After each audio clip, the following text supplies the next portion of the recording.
In this video, I'll be showing you how to cut and sew this beautiful shirt dress with ruffles. Hello everyone, my name is Esther. I share detailed cutting and sewing tutorial every week. If this is what you would love to learn, then join us on this channel. Now let's get into class. So these are the items we are going to be using. These are my rulers and this is the fabric we are using. It is a crepe fabric and it is 2 yards. So we are going to be using a pattern paper, not because you cannot do it on your fabric. You can do it directly on your fabric, but you might not be seeing my chalk. That is why I am opting to use a pattern paper. Okay, so before we begin, you are going to mark 2 inches at that point there. That will be our button stand, and at the top I mark 1 inch for starting point. Now before we begin, I want to explain something. In a shirt, when you are making shirts, the back always tilts to the front, so we are going to be using 1 inch to tilt the back to the front. That means whatever we are marking on the front, we are going to minus 1 and add it to the back, so that the back will be coming to the front. I hope you understand. The depth I want to use for this neckline is 3 inches, but I'm going to mark 2 inches because of that one I told you we are going to be minusing. And the width, I'll use 2.5 inch for the width. Then I'll mark my shoulder. My shoulder measurement is 16. It's actually 15, but because it's a shirt, I'm going to use 16. So I'll mark 16 divided by 2, which is 8. So I'll mark 8 inches right there.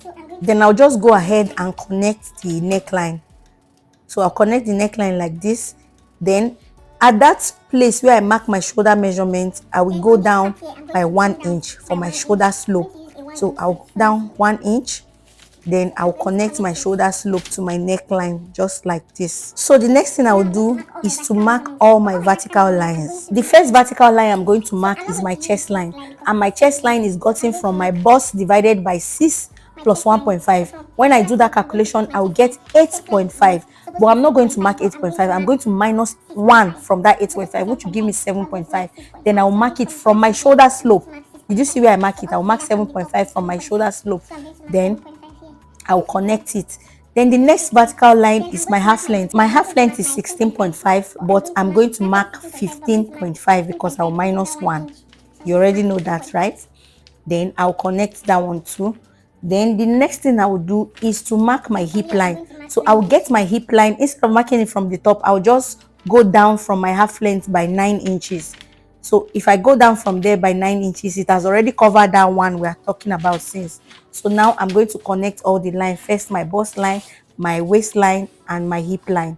I've connected everything. So the next thing I want to do is to mark my dress length. My dress length is 30 inches. The full dress length is 40, but you know this, there's going to be ruffle at the down. So this upper part is 30 inches, but I'm going to mark 29 because of that one we have been minusing since. So I also added half inch for joining the lower part. So I marked 29.5 inches. So that is done. So now we have all our vertical line, my bust line, my waistline, and my hip line, and the dress length. Everything is done. The next thing I will do is to mark my shoulder measurement. The one I mark at the shoulder line, I'll come to this bust line and mark my shoulder measurement, which is 8 inches. Then I'll draw a line.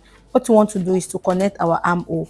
So what I'll do next is to impute my bust measurement. My bust is 36. 36 divided by 4 is 9. Then I'll add half inch for ease because it's a shirt. We don't want it tight. Then I'll add 1 inch sewing allowance.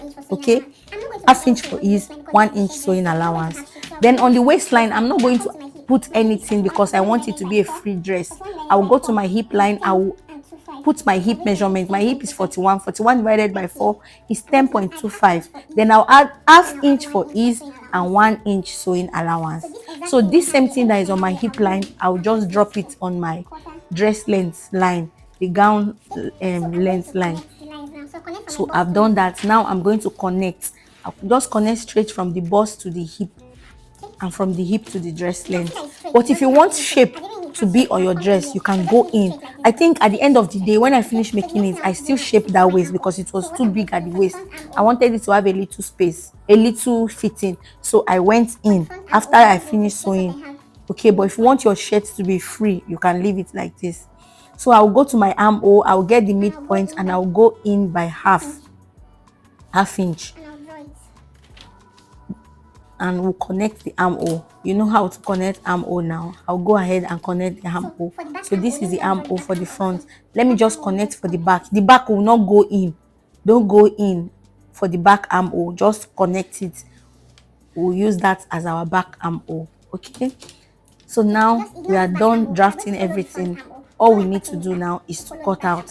So for us to cut out, we are going to fold in that zipper allowance, that button stand. You see it? Fold it in. Just fold it in neatly. Follow the line that you mark. Fold it in neatly. After folding it neatly, then we'll cut. If you have watched up to this point and you have found this video helpful, please can you click the like button? And if you have not subscribed, please can you subscribe right now? And please share the video if you can. Thank you. So guys, now that we have cut the front, we'll bring another pattern paper so we can also cut the back. So this is a fresh pattern paper. The first thing I'll do is to mark 2 inches at the top right there. These 2 inches will serve as that part that will come forward, that extra that will come forward. So I'll go ahead and connect the lines. Then this is where I'll place my front. From that part, from that 2 inches, I'll place my front and I'll arrange it. Make sure that your button stand is still folded in when you are placing it. Are you seeing what I'm doing? So you can use your pin to pin it down so that it doesn't move. Pin the front to the back just like this so that when you are cutting it will not move. So now I'm going to mark the neckline for the back. You know the width of the neckline is 2.5. That's what we use at the front, 2.5. So I'm going to mark 2.5. Then I'm going to mark my shoulder measurement, which is 8. 16 divided by 2 is 8. So I'm going to mark 8 inches right there. Then at that point of the 8 inches, I'm going to go down by 1 inch for my shoulder slope. Then I'll connect the lines. I'm connecting my shoulder slope. After connecting the shoulder slope, the depth of the neckline I want to use for the back is 1/2 inch. But because of that one we remove from the front, I'm going to use 1.5. I'm going to add that one we minus from the front. So I'm going to get 1.5 depth. So I'm going to connect the lines. I hope you understand what I'm doing. It's very simple. If you don't understand, just drop it in the comment section. I will explain more. Okay? So now, after doing this, we are going to cut out. So I'll go ahead and cut the neckline, cut the shoulder slope of the back. Then what I will do next, just watch what I will do. I will try to fold this back. I'll try to fold it to lay on top of the front for it to be kissing it. Don't let it overlap it. Let them just kiss.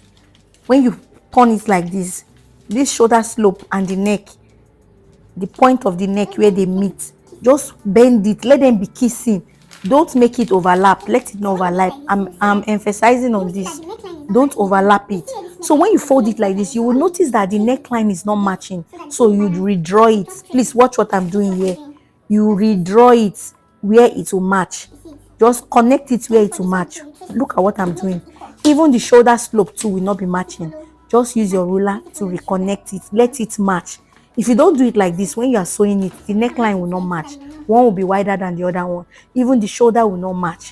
One will be wider than the other one. So just do exactly what I'm doing now. Are you seeing it? See, I'm trying to make sure that the front and the back neckline matches and the shoulder slope of the back and the front matches. So that's what I have done. Now I'm trying to connect it so I can cut it. I want to cut the back so that it matches well. So I'm reconnecting the back. You see, I'm testing it again if it matches. Now it has matched. So I will trace out that little that is remaining. Then for the back, I'll just cut out direct. Are you seeing the back? For the shoulder, I'm just cutting it directly. You see. Then for the neckline, that's little excess. You see, I'm trimming it out. If you follow exactly what I am saying and exactly what I am doing, you will get your own right too. Okay, now just cut out the remaining part exactly the way it is. The main thing about this back is the neckline and the shoulder. So for every other thing, it is the same thing. So I'll go ahead and just cut out. So after cutting out, I'll just separate the front and the back. Then on the armhole, don't forget the front armhole that we went in by 1/2 inch.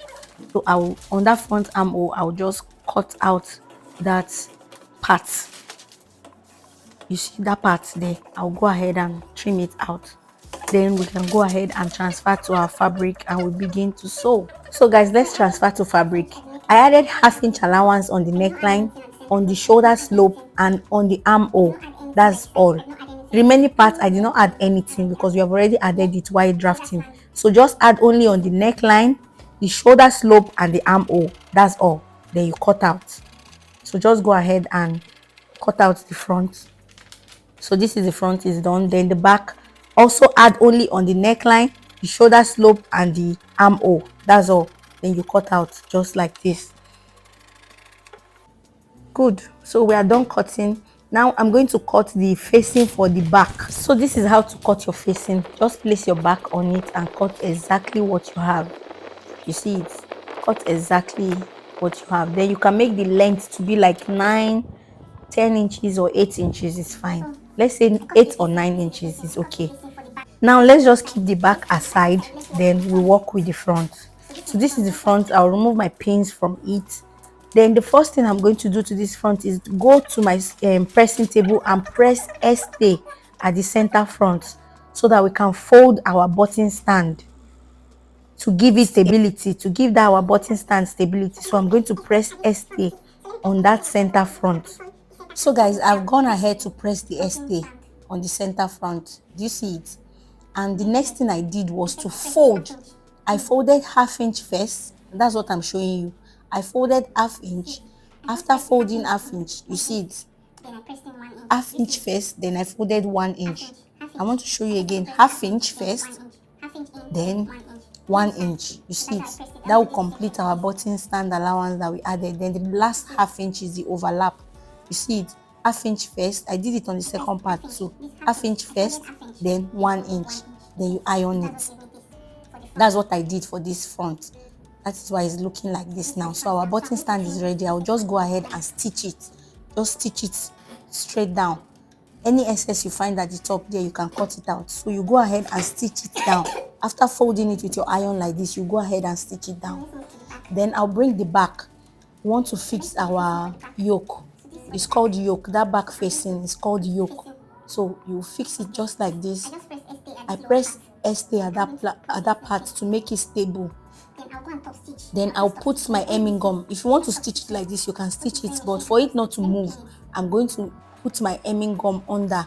Only the lower part, oh, just gum only that lower part. After gumming it, then you go and stitch on it. So after stitching on the lower part, that's yoke part, then you bring your front. You want to join the shoulders now. So I'll just go ahead and place the front over it like this. You know, we'll now have 3. 1, 2, 3. So what we need to do is to place it together like this. Then take one of the back. Then turn it. Do you see the way I'm doing it? Let me do it again. Put 2 together. Take the one at the back. Then turn it over like this. You see it? I'm trying to show you so you understand. Just turn this last one over to the front and arrange the shoulder. Arrange it very well and sew ½ inch. If you do it like this, the seam will be inside. That's the joining will be inside. It will not show on the outside. So just go ahead and I'm trying to pin it so that you see exactly what I'm showing you. If you sew it ½ inch like that, it will come out very, very neat. Okay. So this is what you are going to have after sewing it. So this is what you're going to have after sewing it. You can see it's very neat. It's neat outside, it's neat inside. The joining is in between. And the back too, we have already stitched down the yoke. You can see how beautiful everything is looking. I've stitched down the yoke. Now the next thing we want to do is to shape. We want to shape the dress. So I'll just arrange them together. And if you remember, we added just 1 inch sewing allowance. So you can decide to just mark 1 inch, connect it and sew it instead of measuring again. There's no need to measure. Just mark 1 inch, 1 inch on both sides. Go to your sewing machine, sew it down, because that is exactly what we added, 1 inch sewing allowance. So that's exactly what I'm doing. I'll mark 1 inch, use my ruler, then I'll go to my sewing machine to sew it down. So guys, after sewing it down, this is what we will have. Now it's time to add our ruffle. So for us to add our ruffle, I will put the front together like this. Then I will stitch the lower part. I will stitch it down because we don't need it to be opening at the lower part. The button is going to run from the top to the bottom, but we will stitch that lower part. Just stitch like maybe 1 inch upward from the lower part. Then measure round. Measure what you have round so that we can cut our ruffle. So when I measured, I got 46 inches. So this 46 inches, I'm going to times it by 3. Whatever I get will be the width of my ruffle. So I've cut out a piece of ruffle here.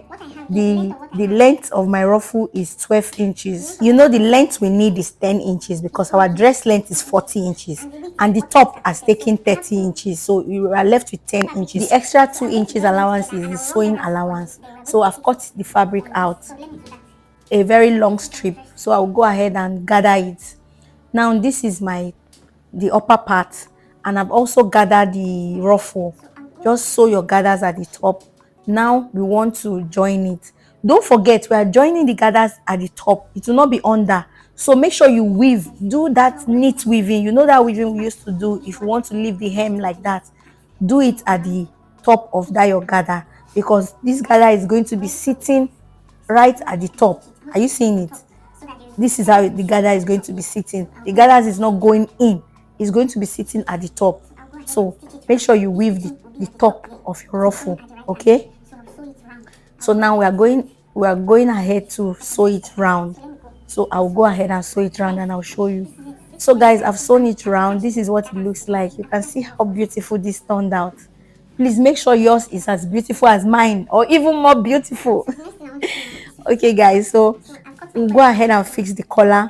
If you don't know how to draft the collar, let me know. I will drop the link in the comment section. Okay, I have a detailed tutorial on how to do collar because I've done so many shirts in this channel, on this channel. So I'll go ahead and join the collar. I'll join the collar stand to the main collar so that we can join them together. So now I've joined the collar to the collar stand. Now we are going to sew it round. So make sure you notch the center back, then you sew it round. So guys, I've joined the collar. You can see it. Don't worry, I will drop a link of how to fix the collar correctly. Now let's go to the sleeve. So if you don't know how to draft the basic sleeve, let me know in the comment section. I have a video for that too. So I'm going to go ahead and fix the sleeve. After fixing the sleeve, all you need to do next is to fix your button. Just fix your button. Go ahead and put your button hole, then fix your button, and we are done with this beautiful shirt. This shirt came out so beautiful. I got a lot of comments about it. You can see me now. See me doing shakara on it. Thank you so much for watching, guys. If you found this video helpful, please click on the like button, and if you haven't subscribed, please, this is the best time to subscribe so you don't miss any of my latest tutorial. I'll see you in my next video, guys. Bye.